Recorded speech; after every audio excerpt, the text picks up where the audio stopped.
Alana, I know you there. Look, there's something I need to confess. Before I met you, I never smoked a day in my life. See, I figure if I picked up your habit, it'll make you fall in love with me. but all it did was make me love nicotine. It was the best thing that ever happened to me.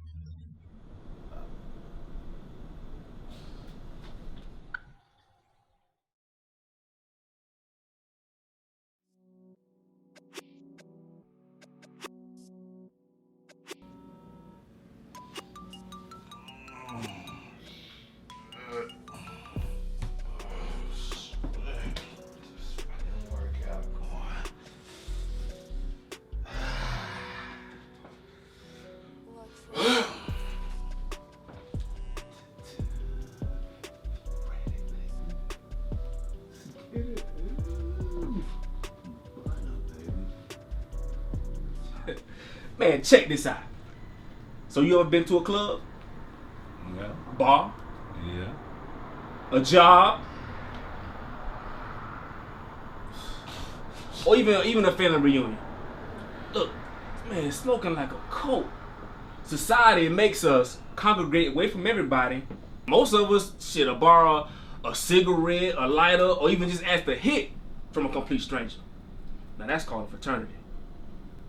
Crazy as that shit sound, you actually making a point. Trust me, smoking is and always will be the cool kid activity.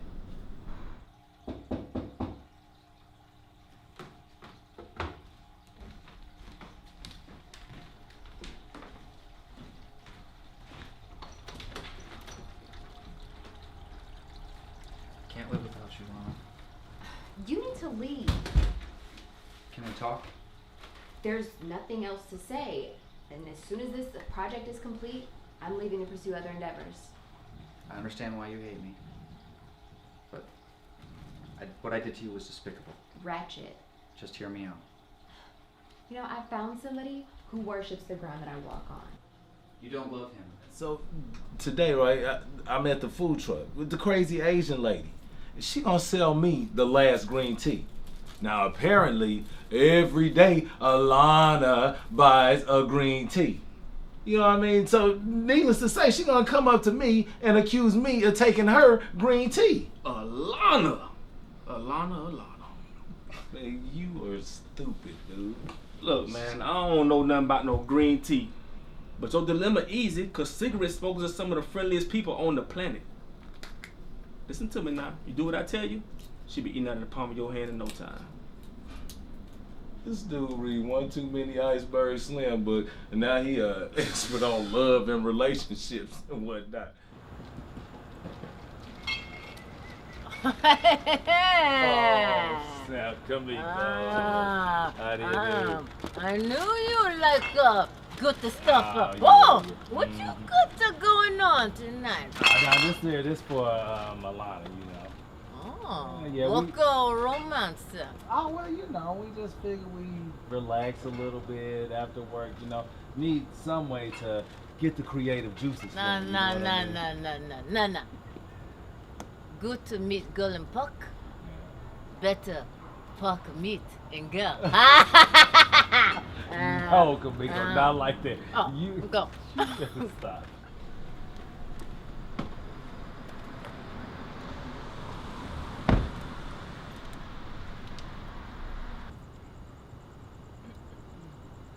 So,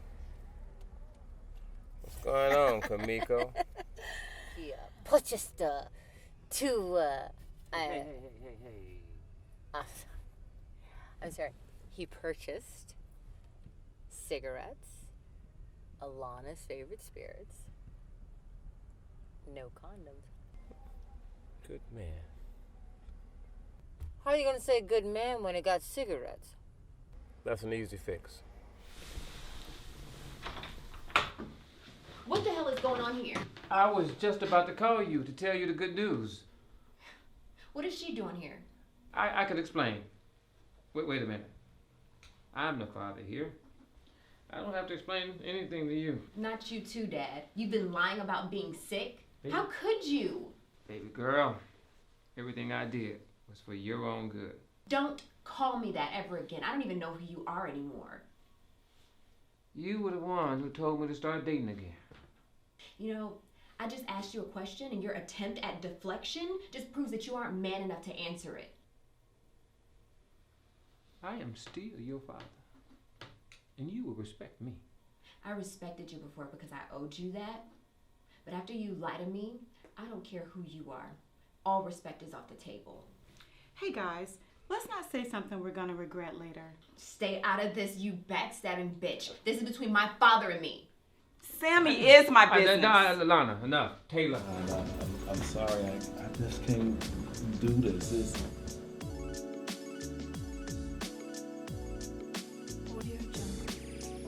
Alana!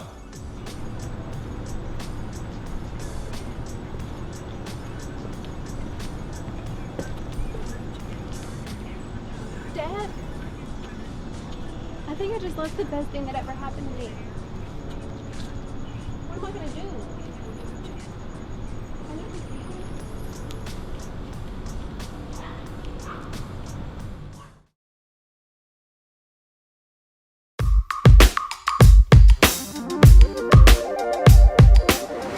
We back. It's the Underground Spotlight. It's your boy, Mr. Bowfly himself, Dig Totton. We gonna keep you up on what's popping. This year on the series, we gonna highlight Green Tea, Smoking Love Story. It's a film about two people falling in love while they're smoking. Now, let me tell you, or let me get you ready or prepared for the film by letting you know, like, how we came up with the concept. I myself did not come up with the concept by myself. I have a co-writer, which you will be meeting later. I will be interviewing other cast members throughout this series. You'll get to see some behind the scenes stuff, get to talk with the actors and actresses and see what they felt while they were on the set. Man, check this out. So you ever been to a club? Yeah. Bar? Yeah. A job? Or even a family reunion? Look, man, smoking like a cult. Society makes us congregate away from everybody. Most of us should borrow a cigarette, a lighter, or even just ask to hit from a complete stranger. Now that's called a fraternity. Crazy as that shit sound, you actually making a point. Trust me, smoking is and always will be the cool kid activity. Only problem is, to big tobacco figure out a way to produce weed and make a profit.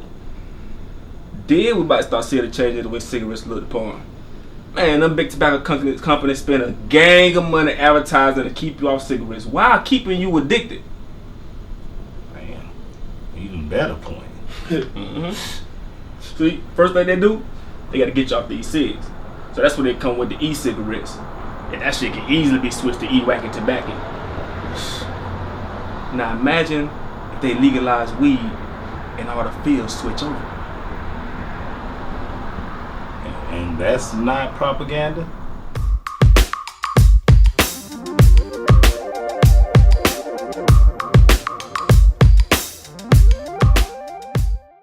Now, as far as the film is concerned, we were sitting around one day, I mean, you know, thinking about life and how it goes as far as smoking.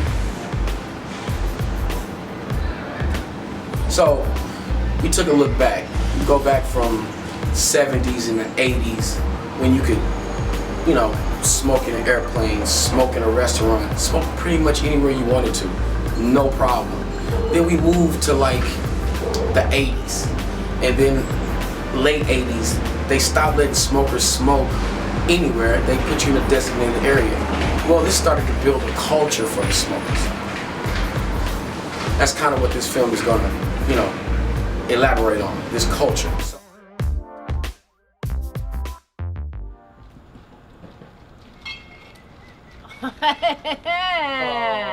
Snap, come here, I didn't I knew you like good stuff. Oh, yeah. What you got going on tonight? Now this for Alana, you know. Oh, yeah, what go romance? Oh, well, you know, we just figure we relax a little bit after work, you know. Need some way to get the creative juices. Nah. Good to meet girl and puck. Better puck meet and girl. No, Kamiko, not like that. Oh, you go. Stop. No, like grandma. Smoke puck a day. You know she say? She say, good to go, gone bad. Gone forever. Now, hold up, Kamiko. Now that's Jay-Z. I'm damn sure. No. Jay-Z. Sean Carter stole that from grandma. You are too much. Matter of fact, you are for much. You know what? I got places to be, Kamiko. I'm gonna holler at you. Take it easy, all right?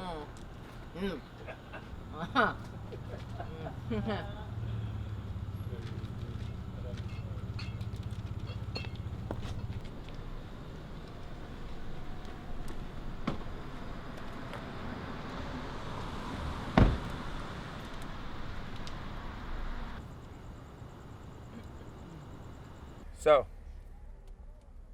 what's going on, Kamiko? Yeah, purchased two. Hey.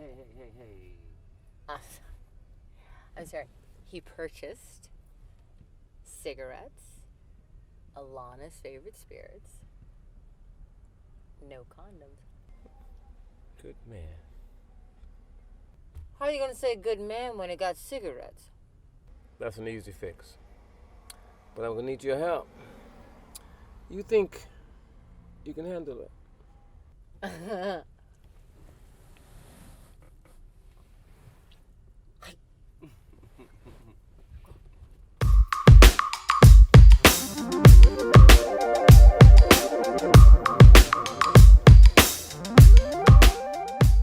So in the 80s, late 80s again, we have the people who are smoking, designated.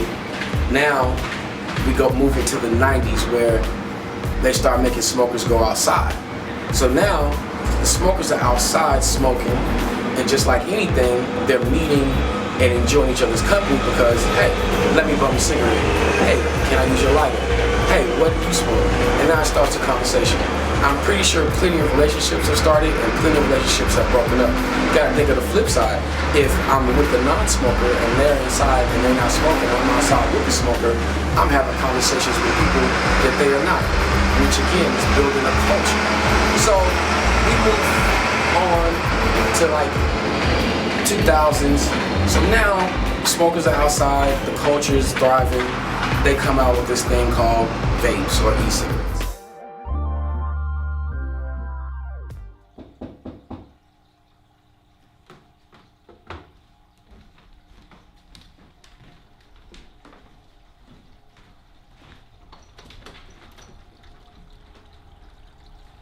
Can't live without you, Mom.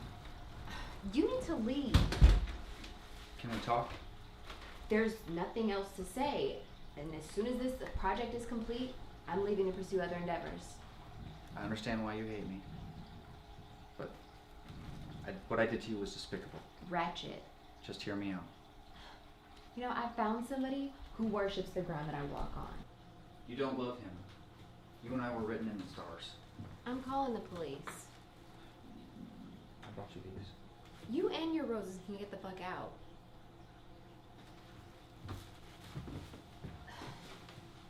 You know you don't want me to leave. Besides, I got you the best green tea money can buy. My love is not for sale. I'm just trying to help you stop smoking. Tell me that isn't true love. I don't need or want your help. I'll stop when I want to stop. Just give me a couple minutes. Share a cup of tea. If you still want me to leave, I'm out.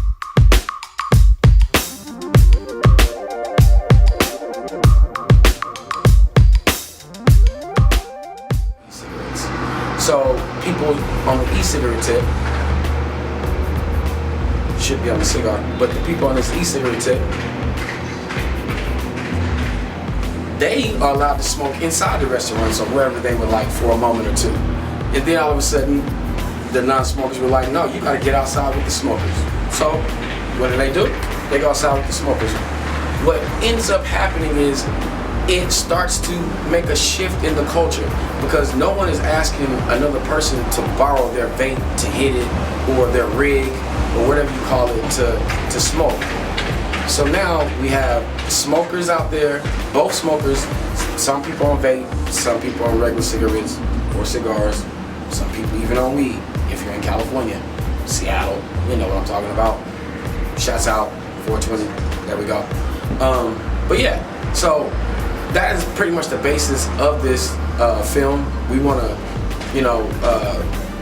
reach out to the smokers in the world, show the culture, show how it can change lives, how lives are changed by smoking, whether it be from cancer or just, having a good time. Like, shit, I'm having right now.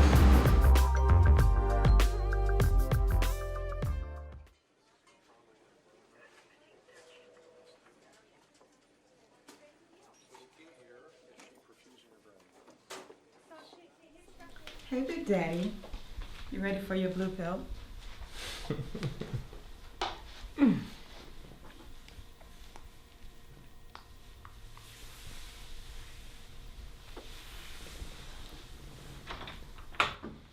What the hell is going on here? I was just about to call you to tell you the good news. What is she doing here? I could explain. Wait a minute. I'm the father here. I don't have to explain anything to you. Not you too, Dad. You've been lying about being sick. Baby. How could you? Baby girl, everything I did was for your own good. Don't call me that ever again. I don't even know who you are anymore. You were the one who told me to start dating again. I just asked you a question and your attempt at deflection just proves that you aren't man enough to answer it. I am still your father. And you will respect me. I respected you before because I owed you that. But after you lie to me, I don't care who you are. All respect is off the table. Hey guys, let's not say something we're gonna regret later. Stay out of this, you backstabbing bitch. This is between my father and me. Sammy is my business. Alana, enough. Taylor, enough. Give me a moment to talk to my daughter.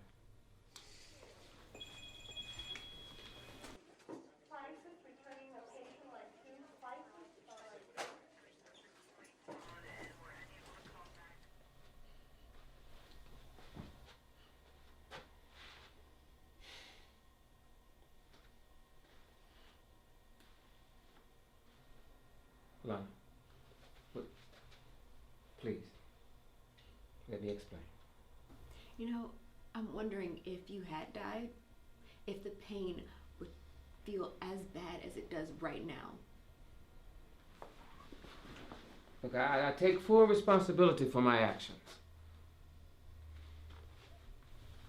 I thought I was crazy last night. And when I drove over here, I just had this feeling that you went out. But that was you in the car outside Anthony's house. Would you stop conjuring up all these stories and just let me talk? I'm what Oprah calls a fatherless child. I have no mother or father.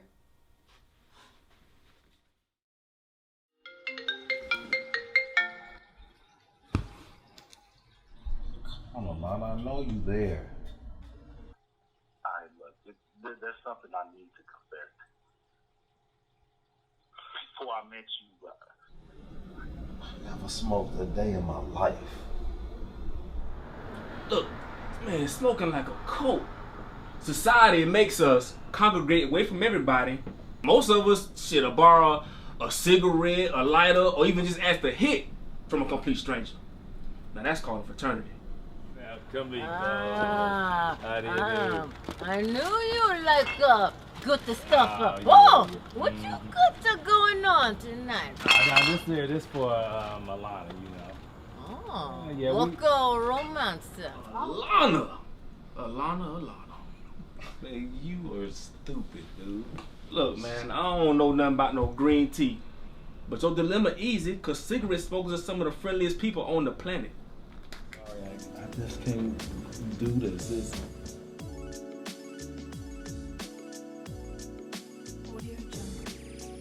Alana! What am I gonna do?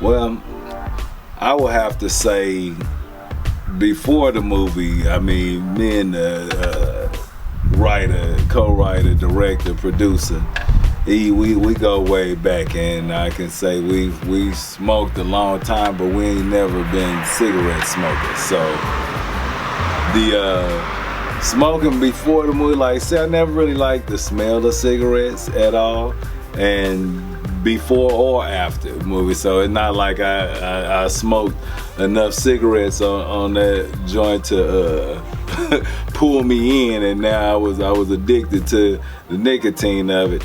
Nah, I never have been able to really get into cigarettes and smoking cigarettes, although I've been around them all my life. You know, mom was smoking, granddaddy smoking cigarettes, so. And I've been around it plenty in my life, but I would say my sentiments pretty much stay the same before and after as far as cigarettes go on. And now I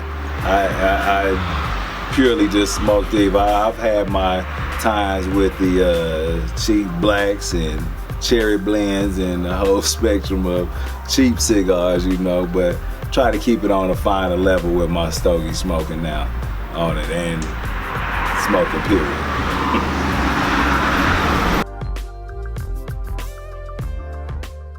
And how do I feel about smoking?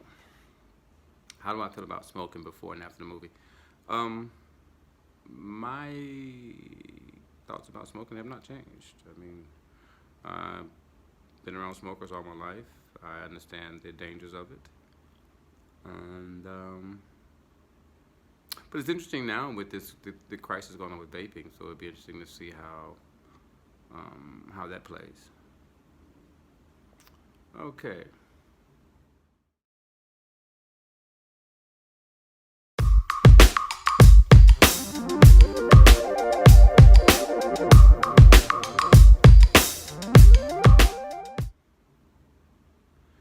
Shooting 7 days, 14 hours a day.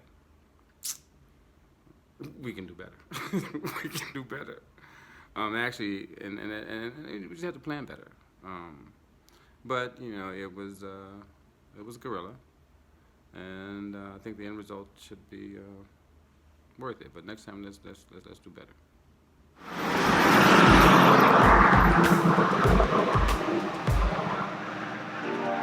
Well, I gotta say, boy, the 7 days in a row, man, that was some hellified. That was a hellified shoot schedule, boy. Them days were long, but filled with fun, packed with fun from wake up to pass out. You know, we enjoyed ourselves thoroughly while we made green tea. So the hours, the 14-hour days is not to count the after, you know, discussing the scenes and putting together. You know, we were on set some days that long, you know, and some days it was the 14 hours included the after. I mean, we got very, very little sleep on it because regular life did carry on in Long Beach, California, where we could carry on, you know. The days were crazy though. It was very little sleep between hanging out a little bit, a bar or two here and there after we shot, or keeping my hair dyed black. You know, there was very little sleep. But I forgot to address that. Y'all probably looking at like, Anthony wasn't no gray haired dude. Yeah, acting. Well, and although the makeup girl was awesome on there too, she kept me right in those moments of growth of my gray hair coming back during our shoot, you know, with the powders and whatnot. So yeah, it was a good experience. That was way off the set, but it had to do with the long days and the 7 days of shooting, because my hair ain't staying black for no 7 days. You can guarantee that. I guarantee you that. So yeah, that's where that fits in on it, and keeping this mane tamed on it. Some scenes you will see on that full black spectrum, kept it down. Yeah, vegan, as most call it, Beijing. Yes, kept that right, kept me right during that time.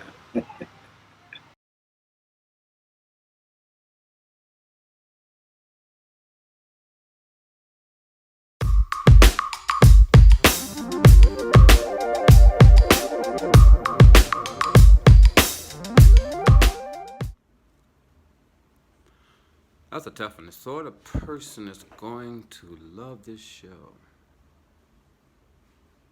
Well, I think anyone who's ever loved someone, be it a parent or a loved one, and especially if they've lost someone and they're trying to protect, if you're a parent and you've lost your spouse, you want to protect your child. So I think anyone who loves is going to love this show.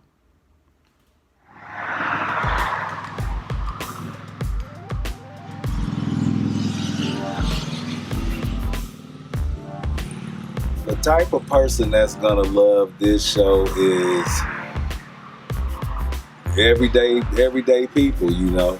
I mean, of course, you got the smokers will be able to relate to it, but even you have the non-smokers, they'll be able to relate to it as well, and having that life around smokers, having to deal with smokers and whatnot, you know.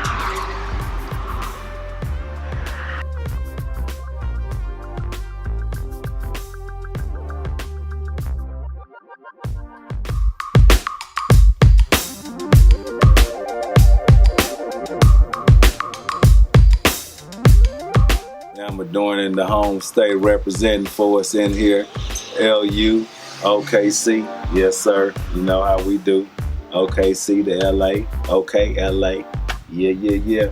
But back again, what type of person would love this show is just, again, everyday people, and that's why, you know, I feel it'll be able to relate from Oklahoma to LA and all in between, and even over to the east, you know.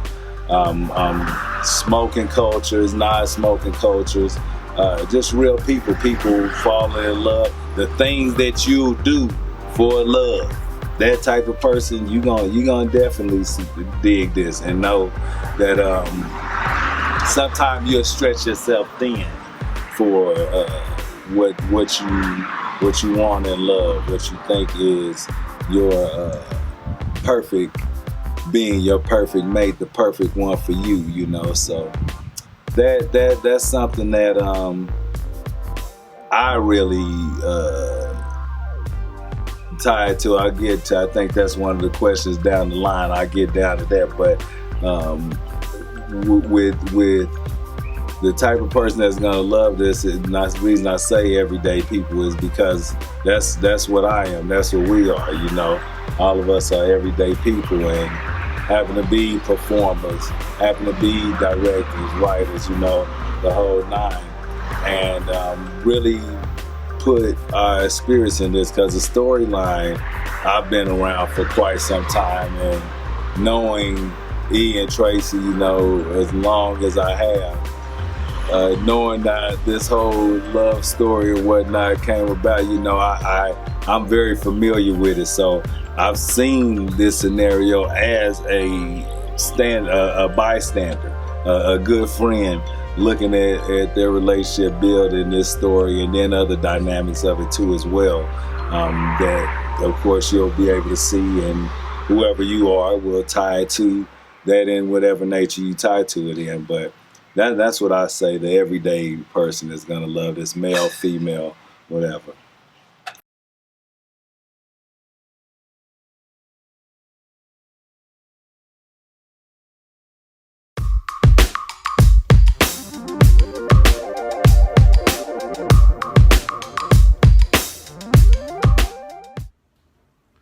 The challenges about this character, the challenges. Well, just with any character, it's developing the backstory and realizing the importance of the relationships, and just being in the moment, and being prepared for whatever. So I would say the challenges were normal. I've been acting for a long time, so I view all challenges as part of the job. I realized it was coming back up. The question was this close. I thought it was later on. I think this is the one I'm thinking about, but it was what the most challenging thing, about bringing this character to life was just what I was just talking about. The whatever you do for love type dude, because I can definitely say I am not, let me say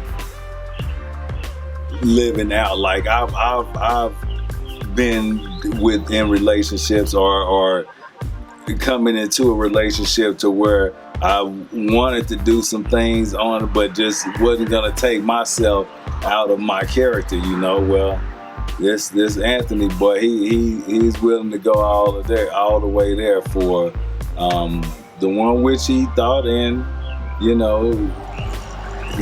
thought and went through his trials and did through. He put up the good fight for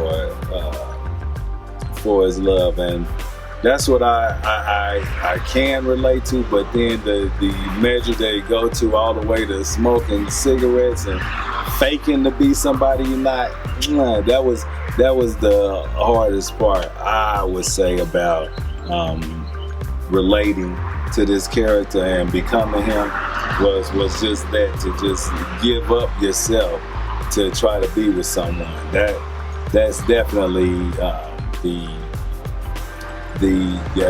obstacle that it was to becoming this character on it. But it's fun. You always like to explore other natures of a person that you either haven't explored or would never explore, or have had thoughts to explore but never really went there on it. So that's one of the reasons I love acting, is it allows you to dive into dynamics that you wouldn't normally take on, characteristics that you wouldn't normally have within yourself.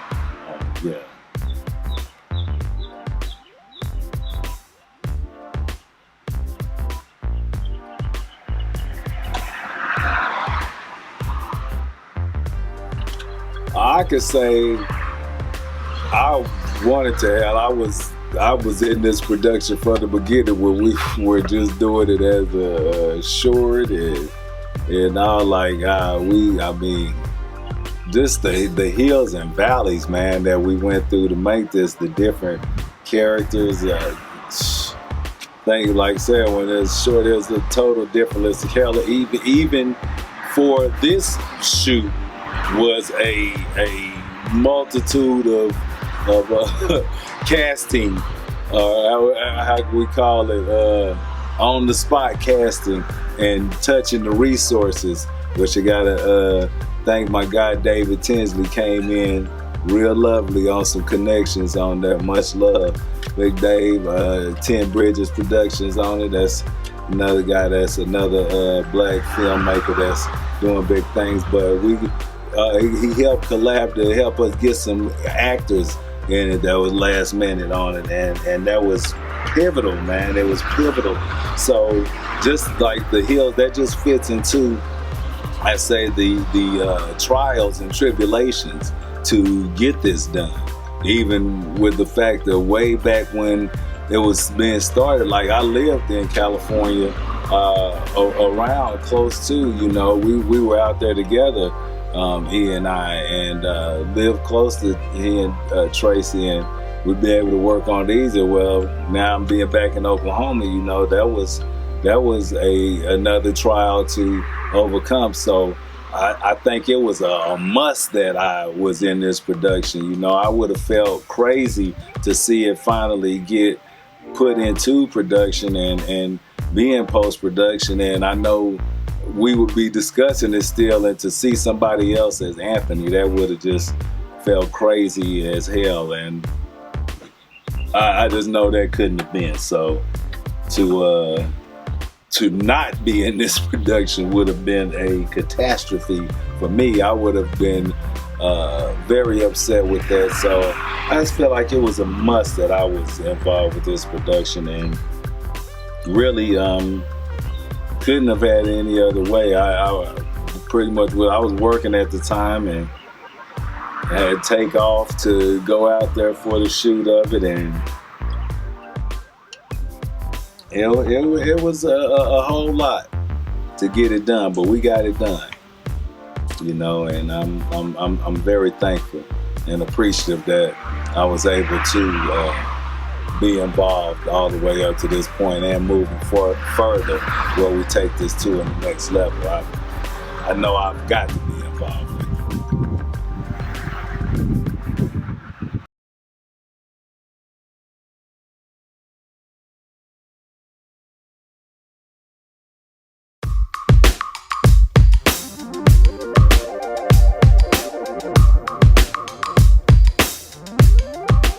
I think what's going to surprise people about this show is the fact that it's a love story. And it's going to send you on one direction, and you think it's happening this way, and it's going to twist another way. So I think that's going to be quite surprising. Well, there's a load of surprises in this film for people, you know. A lot with characters, you know, that you'll find out different things about them later on through the film. The growth that you'll see will surprise. The ups and downs, you know, the twists that are in it will surprise you. You know, some of the character motives and plots will definitely surprise you, and it'll have you thinking on the way home, you know, like, I thought the dad was on this, so I thought Alana was gonna do this, you know. And for me, like somebody like me riding home would be thinking, man, I thought Anthony was gonna just go off and do this because of how him and Alana interacted, you know. You can see I'm dancing around. Hopefully you watched it already, but if you haven't and you see this first, you know, I wouldn't want to give you too much of it, so you do have those surprises and whatnot on it. But you're gonna definitely be talking about, hell, if you're a smoker, you definitely gonna spark up your square on the walk to the car, or a few on the ride home just thinking about it, you know, with your mate or by yourself. So yeah, there's a lot of surprises chunked in here for people to enjoy and will take with them, and hopefully watch again and again, and, you know, get new nuances, things that you missed the first time and whatnot. Yes, sir.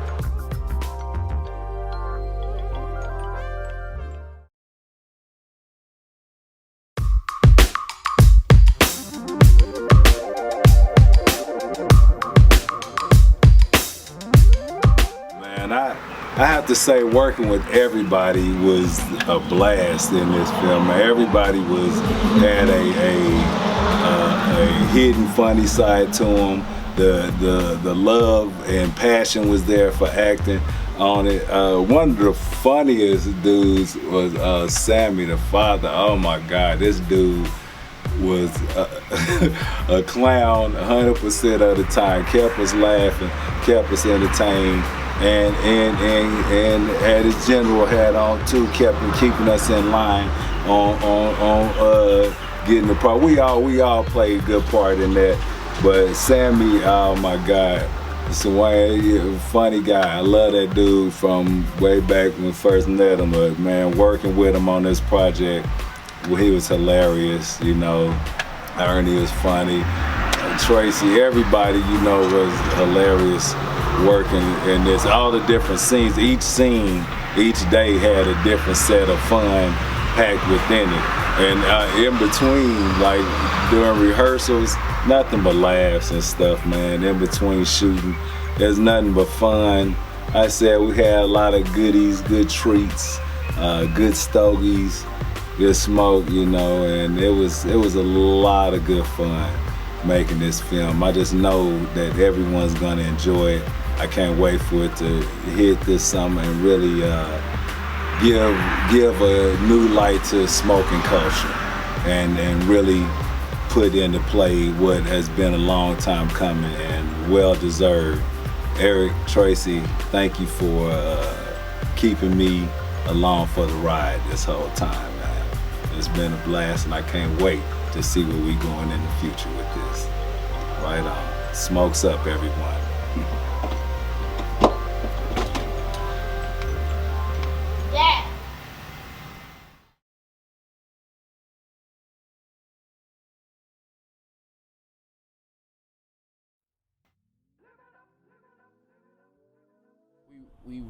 I think we just came up with it.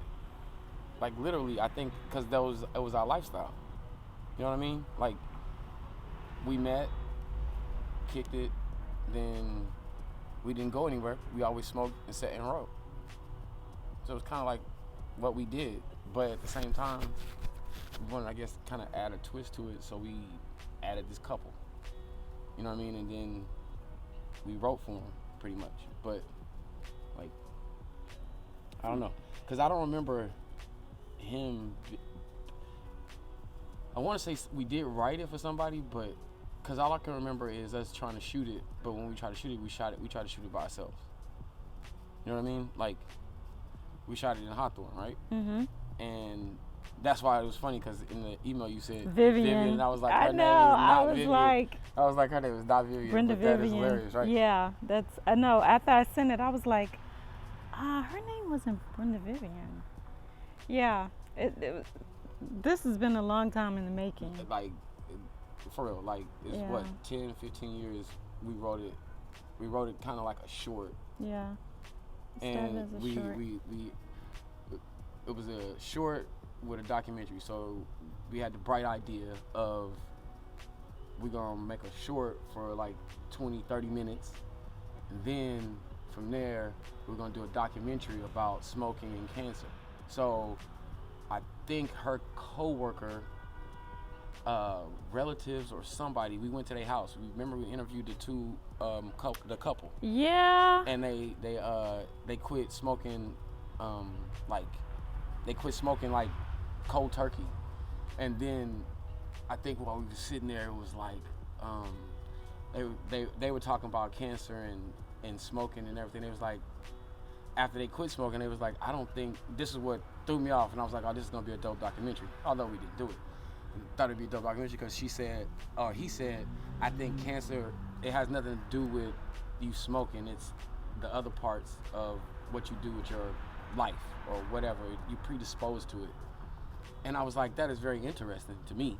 Because I was like, well, where are you going with that? Like, but that is an interesting thought. And now, with the CB and Dr. CB and all of that, that mucus produces cancer. So right.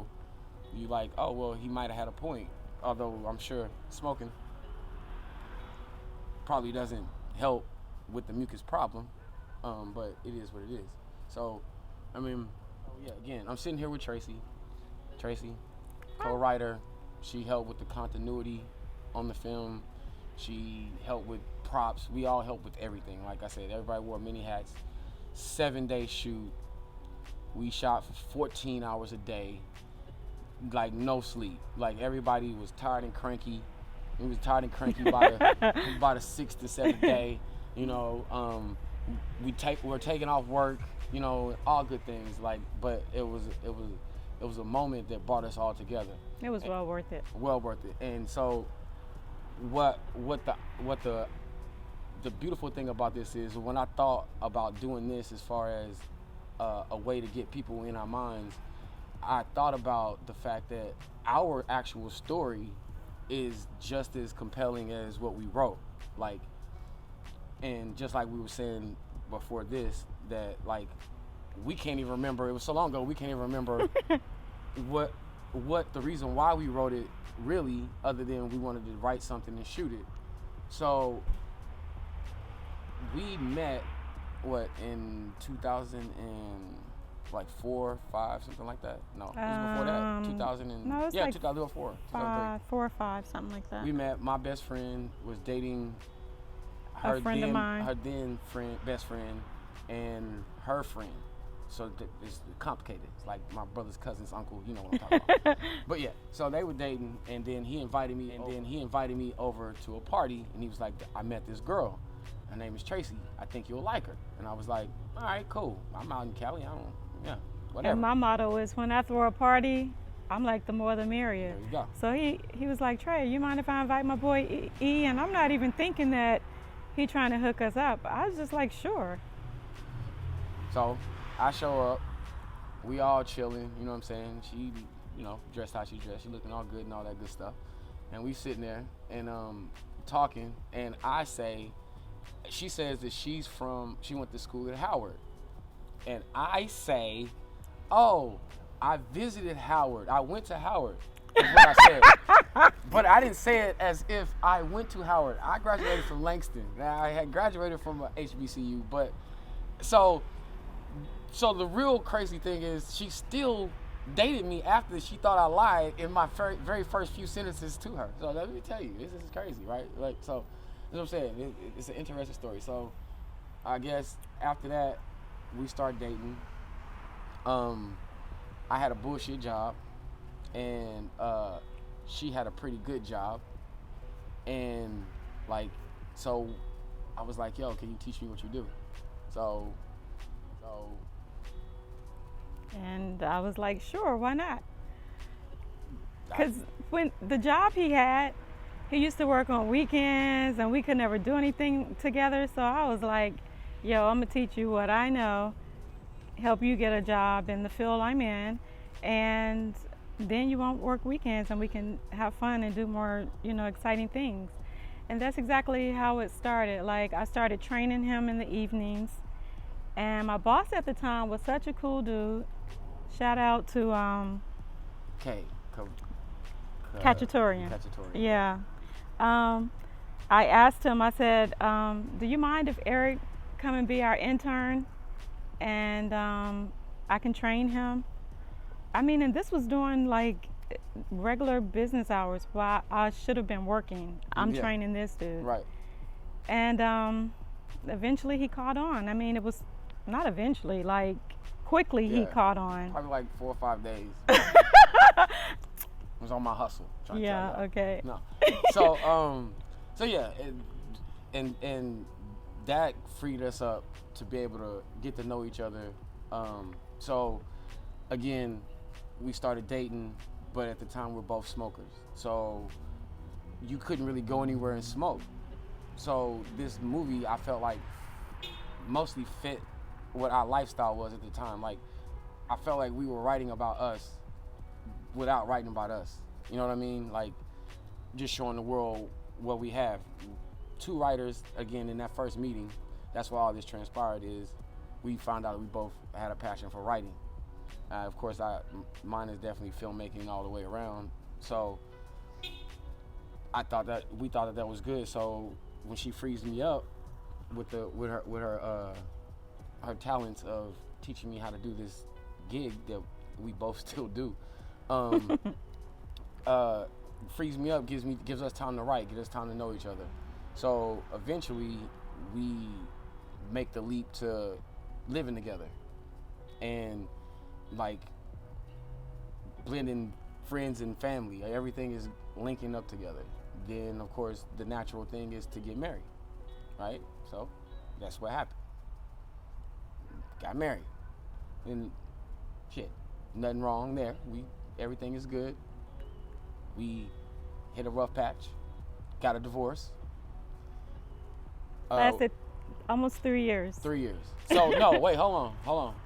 We dated for 3. Yeah, we were married for almost 3. Almost 3, so 6 total years. Yeah. We wrote this probably about midway. We wrote, so and we used to joke about this, like, even married, we never had children, but we were like, our writings, our scripts were like our kids. And I was like, if I ever get a chance to shoot one of these movies, I'm gonna call you and we're gonna shoot it. And true to my word, I was able to shoot this movie. I called her and she was with it. So it's like, and when I tell people this story, they look at me like, really? You still cool with your ex? I was like, hell yeah, I'm still cool. Like, we still talk, like, all the time. Talk about family, everything. Like, nothing changed. And I'm sure it's the same way for you. Well, we had to take a hiatus. Yeah, I mean, it wasn't immediate. You know. But yeah. Bygones be bygones. Yeah. We had to go get the okay. Like, we had to get okay with ourselves first. You know what I mean? Yeah, but I mean, I'm talking about when you are out and you tell somebody like, yeah, I shot a movie, I did a movie, but I did it with my ex. Like, yeah, I get all kinds of nasty looks like, what's wrong with you? Are you crazy? But I let people be them, and I hope people will just allow me to live my life and make the decisions that I think is best for my life. Right. And fortunately for us, it did turn out very well because we finished this, we're doing this again. Like, to me, it's a testament to more than what everybody says about people and how they deal with relationships.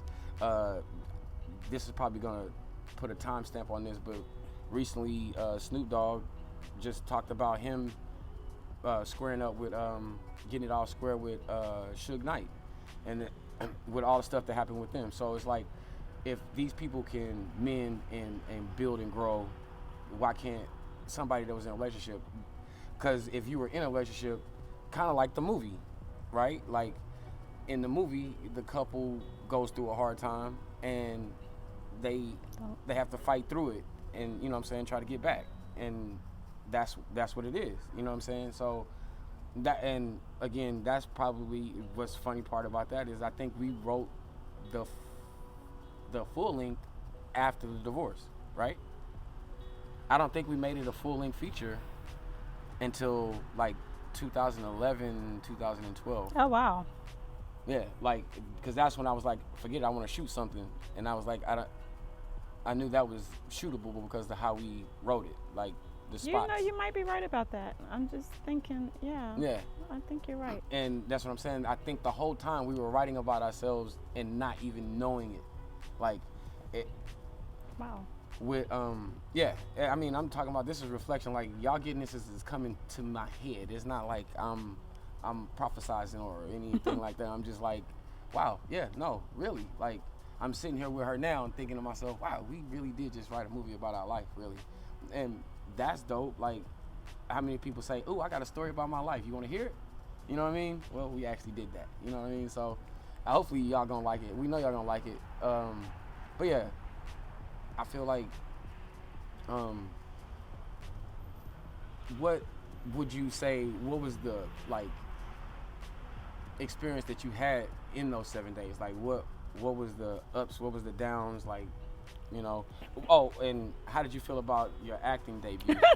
I forgot you did the acting too. Yeah. How you feel about that?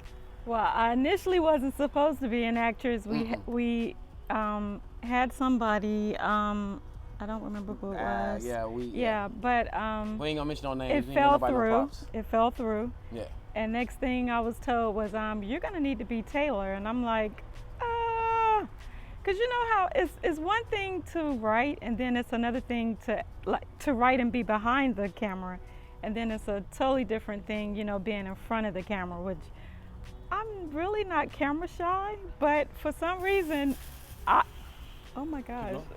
But for some reason, I was a little camera struck. Yeah. Oh, you know. And people were like, well, you wrote the movie, you should know the scenes. And I'm like, yeah, I wrote the movie, but I wrote the movie like a few years ago. Yeah. So I literally had to study the lines. And I was so scared, like, when we were actually filming, I was so focused on getting the lines right, I didn't want to mess up. I was like, and then I don't know. I just hope my fear didn't come across on the camera. Like we not like again. This is on a shoestring budget. I put together 10,000-15,000, shot it. So every resource possible, and just like any production, you're gonna hit problems. You just gotta be able to overcome them. That's one thing about being a filmmaker. But the dopest part is that all of that did happen, and she did overcome whatever it was. But what y'all don't know about her is that her reading of anything is immaculate. Like, so you think about doing a table read, we do a table read, she's the narrator and a character, and she's killing it, like boom, boom, boom. But we cut on that camera though, she was like, oh Lord Jesus, I'm gonna call my mama or something. Like, it was crazy. But she pulled through it though, she pulled through it. And me and the editor, shout out to my man at Vice, Frank Lewis, he's finished a few scenes, and I'm looking at the scenes, and I'm like, oh, okay. You know what I'm saying? I'm also looking at the scenes as before he goes through them. So I'm looking at them, I'm like, okay, so this works, okay, yeah, it looks pretty good for what we did. Like, I'm happy with what I see so far. So I'm sure the audience will. And okay, so what the experience was like for me, first of all, it was the first time in my life that I've actually written and produced and acted in a movie. And that's what I studied when I went to Howard. I studied television and film, and somehow I ended up working in construction as a project engineer, so go figure. But the experience for me was, it was an awesome experience, and it's something that I'll never forget. Some of the people that that was in the film or on the film, I had never even met before. It was all of our first time meeting. And everybody, I can't even say one bad thing about anybody. Everybody was on point. Everybody knew that there was a job to get done in a short amount of time. We're on a budget, we're on a schedule. And it got done. And it's something I'm very proud of. And thank you, Eric, for making it happen. Hey, no, thank you. Like legitimately, thank you. Yeah, and you just reminded me. Yeah, we flew people out. We had it was like a surreal experience to sit here. And by the way, we're in Inglewood, California. That's where, and we're sitting on the stoop where we shot part of the film. Like, this is one of the locations. So actually, I think the last night, because we missed the shot in day 3 or 4, we ended up shooting here on the very last night. And I was sitting here worn out to the point where I couldn't even go into direct. I told Advice, I was like, bruh, you got this right here. You got to hold this down, because he's like, I'm tired too. You know what I mean? So I was like, man, I'm done. Like, so, but I sat on the stoop, talked to some people. Your friend Chris, he was out here. He was like, bruh, he's a writer, very good writer, and he was like, bruh, I'm proud of you. Like, you actually did it. You put it in the can. And it was not until that moment that I really was like, oh wow, we just really shot a movie. Yeah. And then it's in the can. So, like, yeah, like, all the way building up from us starting back then in 2000 and whenever to now, like, it's been a great experience. It's still a great experience. And as y'all can see, we still communicate, we still talk. Like, ask this ain't fake. It's not fake. This is real. I can't even fake it. Dead ass. We came up, gave each other hugs. She gives Advice a hug, and then we like, oh wait a second, I ain't seen you in like a good minute. Give me another hug. Like, it's a genuine love. Like, it's really love there. So we hope that story is also portrayed in the story that we gave y'all as far as a film. Again, writing with her was probably one of the best experiences I've had as a writer, because even when I write by myself, it's a little more difficult. I can do it, but bumping my idea off of her or her bumping her idea off of me, us clashing, like, I mean beefing, but I mean, you talking about internet beefing, we be IM beefing, like writing the things back and forth, be like, nah, that's dumb, oh, I won't do that way. We ain't talking for like 2 hours, like, okay, forget it. No, we've had some knockdown drag-outs over writing, and I just be like, why can't you understand that this is how it should be? And he is so strong about, you know, in his opinion about how he think it should be. But you know, at the end of the day, we both want a great product to bring to you guys. You know, and you always say edutainment. Edutainment. This is what we do. And explain to them what edutainment is. Edutainment, of course, the term has been coined by KRS-One. You know what I'm saying? We always wanted, everything that we've written together, we wanted to make sure that we educated and entertained each and every person that's watching it. So like even this, we giving you education on us, we trying to give you education on relationship, life, all of that. And even, I think there's another segment that I talk about how the 70s, 80s, 90s to the double O's, how smoking made a transition from being able to smoke inside to whatever. And that's why I said that's kind of how I knew we wrote the movie based on us, because that was our relationship. Like we would sit, I have my probably cognac back then. Don't fault me for that, but I don't drink that madness no more. I do drink Douce every now and again, but anyway, I digress. We sit around, drink. She was smoking BDs at the time. We sit around, drink, write to the wee hours of the morning, listen to music, bumping music, whatever, dancing, whatever, you know what I'm saying? And she was clever with date nights and stuff like that. I was not ever clever with that.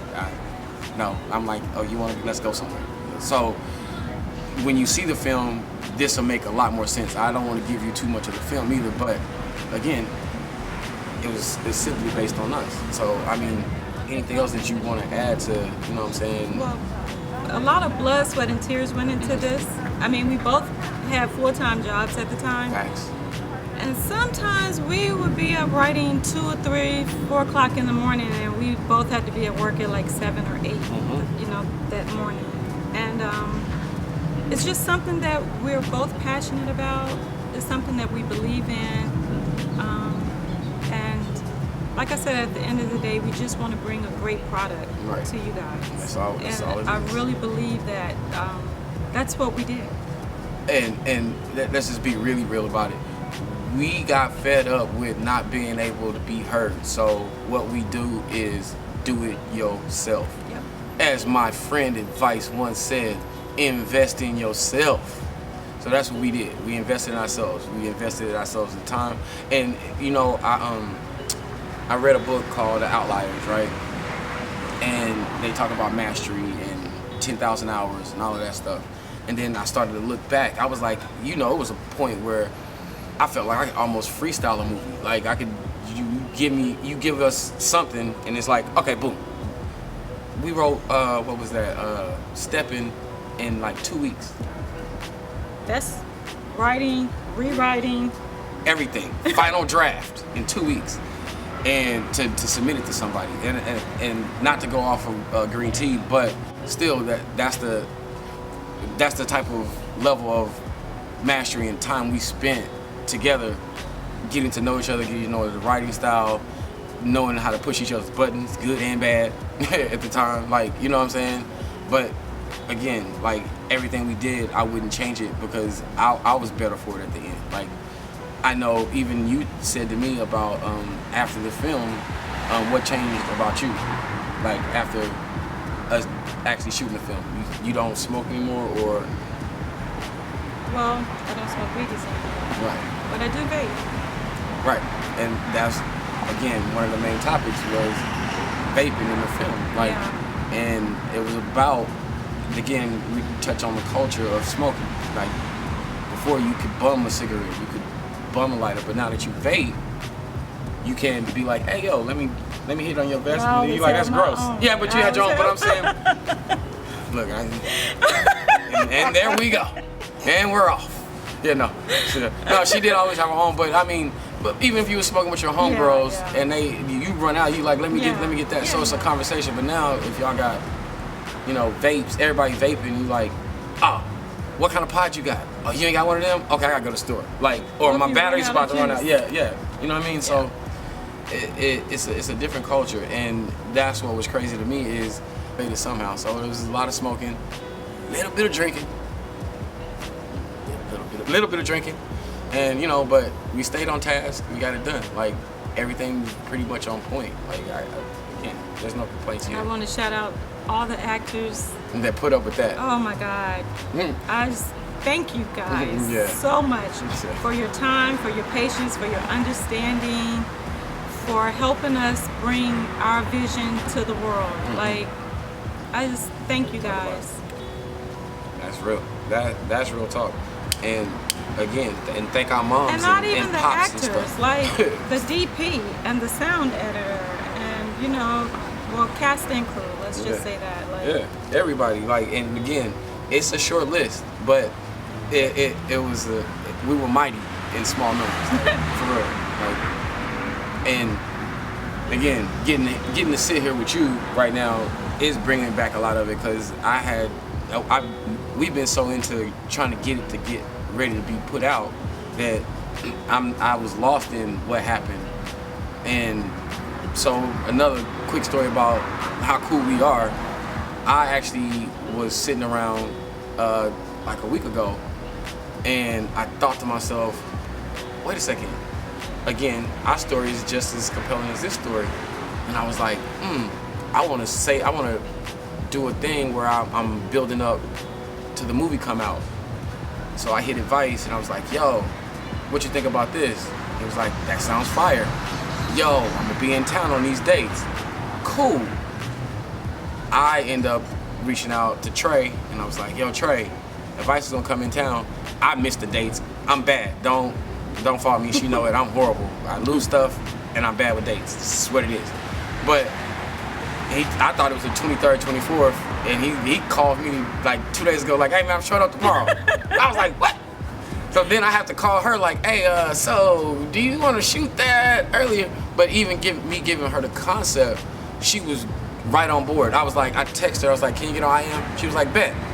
And now we're back on IM wars. Like, you know what I'm saying? But now I know how to treat it. I know how to treat it a little bit better now. You know what I mean? I know how to breathe like 10 times before I make that response. No, I'm just playing.